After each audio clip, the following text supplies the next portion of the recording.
ষোলো কোটির জীবন পেল রানাঘাটের ছোট্ট অস্মিকা। অস্মিকার বাবা মায়ের চোখেও আনন্দাশ্রু। প্রায় 4 ঘন্টা ধরে নানা চিকিৎসা পদ্ধতির মাধ্যমে অস্মিকাকে দেওয়া হলো ইঞ্জেকশন, সৌজন্যে পিয়ারলেস হসপিটাল। আমার দিক থেকে 100% চেষ্টা করে গেছি।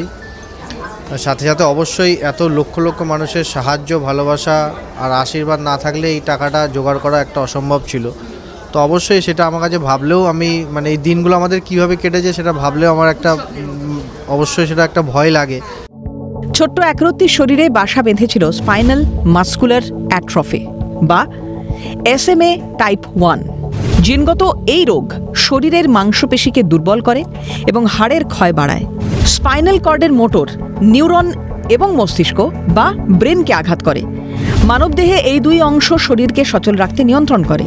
এই রোগের উপসর্গ হাতের উপরের অংশ, ঘাড়, পায়ের মাংসপেশিতে দুর্বলতা অনুভব করা, নিঃশ্বাস প্রশ্বাস এবং খাদ্য গ্রহণের সমস্যা তৈরি, স্কলিওসিস, স্পাইনে কার্ভ তৈরি হওয়া ইত্যাদি।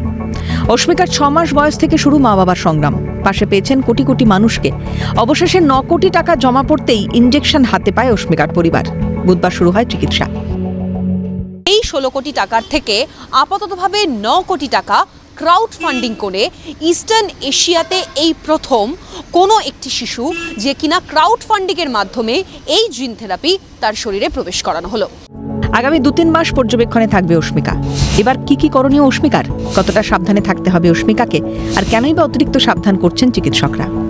আমাদের প্রসিডিওর শুরু করেছি আমরা সকাল 9টা থেকে, প্রিপারেশন প্রসিডিওর, তারপর ইনফিউশন শুরু হয়েছে 10:30 নাগাদ। এখন এই 1 ঘন্টা খানেক হলো এটা জাস্ট শেষ হয়েছে। এর মধ্যে একটু ব্লাড প্রেশারও ড্রপ করেছিল, কিন্তু সেটা ট্রিটেড হয়েছে। আগামী কয়েকটা মাস অস্মিকাকে একটু আলাদা থাকতে হবে সবার থেকে, কারণ এই ওষুধের সাথে সাথে কিছু আমাদের সাপোর্টিভ মেডিকেশনস দিতে হয় যাতে শরীরে কোনো প্রতিক্রিয়া না হয়, এবং সেই প্রতিক্রিয়ার মধ্যে একটা হয় যে ইমিউনিটিটা খানিকটা কমে যেতে পারে। সেজন্য অন্যান্য কোনো বাচ্চা বা বড় যদি ইনফেকশন হয় ওর কিন্তু ধরে নেওয়ার চান্সেসটা খুব হাই। অল্টারেশন কার্ডিয়াক মাসেলস, কিছু ব্লাড চেঞ্জেস যেমন প্লেটলেট কাউন্ট কমে যাওয়া, এইগুলো কিন্তু আসতে পারে, এবং এগুলো আমাদের রেগুলার কিন্তু শুধু অবজারভেশন আর ব্লাড টেস্টগুলো রেগুলার বেসিসে করে যেতে হবে পেশেন্টসদের জন্য।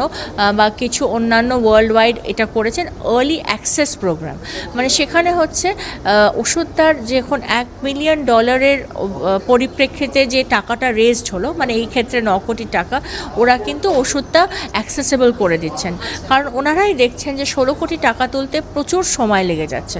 সো আর্লি অ্যাক্সেস প্রোগ্রামের মাধ্যমে ওনারা আমাদের সাথে ডিসকাশনের মাধ্যমে 9 কোটি টাকা রেজড হলেই ওষুধটা অ্যাভেলেবেল করেছেন। এখন ওনারা বলেননি বাকি টাকাটা দেওয়ার প্রয়োজন আছে কি না। আপাতত 9 কোটি টাকা দেওয়াতেই ওনারা ওষুধ পাঠিয়ে দিয়েছেন।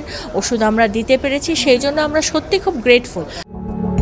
অস্মিকার মতো এই একই বিরল রোগে আক্রান্ত সোনারপুরের হৃদিকা। সাহায্যের কাতর আর্তি জানিয়েছেন সোনারপুরের হৃদিকার পরিবার। তো ওর এখন 14 মাস বয়স হয়ে গেছে, তো 2 বছরের মধ্যেই ভ্যাকসিনটা দিতে হবে। তো আজ পিয়ারলেস হসপিটালে অস্মিকার ভ্যাকসিনটা সম্পূর্ণ হলো। তো আমরা সবাই সত্যি খুব আনন্দিত যে পশ্চিমবঙ্গের মধ্যে প্রথম একজন বাচ্চা যে ক্রাউড ফান্ডিংয়ের মাধ্যমে এই ভ্যাকসিনটা পেলো। তো আপনারা যেভাবে অস্মিকার পাশে দাঁড়িয়েছেন, সবার কাছে হাত জোড় করে অনুরোধ করব, সবাই প্লিজ আমার বাচ্চাটার পাশে দাঁড়ান। ও যাতে এখনো পর্যন্ত আমাদের 1,10,00,000 টাকা মতো উঠেছে। তো মাননীয় মুখ্যমন্ত্রীকে এবং সমস্ত স্তরের মানুষজনকে এবং রাজ্যের মানে বিশেষ করে মাননীয় মুখ্যমন্ত্রী মহাশয়াকে হাত জোড় করে অনুরোধ করব আমাদের এই সমস্ত অসহায় মা বাবাগুলোর পাশে দাঁড়ান, কারণ 9 কোটি টাকা জোগাড় করা একটা সাধারণ মধ্যবিত্ত পরিবারের পক্ষে কখনোই সম্ভব নয়। আপনারা যদি একটু করে এগিয়ে আসেন তাহলে নিশ্চয়ই আমার বাচ্চাটা সুস্থ স্বাভাবিক জীবনে ফিরতে পারবে। চিকিৎসকরা বলছেন থ্যালাসেমিয়ার মতো SMAও একটি জিনগত রোগ। তারা দাবি করছেন সরকারের উচিত এই বিষয়ে প্রত্যেক বাবা মাকে আগাম সতর্ক করা। এই সমস্ত গুরুত্বপূর্ণ বিষয়ে ব্লাড টেস্ট করে সচেতন থাকা অত্যন্ত আবশ্যক। তবে এই বিরল রোগ যে সমস্ত শিশুদের হচ্ছে তাদের বহু মা বাবার পক্ষে কোটি কোটি টাকা জোগাড় করে চিকিৎসা করানো সম্ভব নয়। তেমন সরকারের উচিত মানবিক হয়ে সেই সমস্ত পরিবারের পাশে দাঁড়ানো।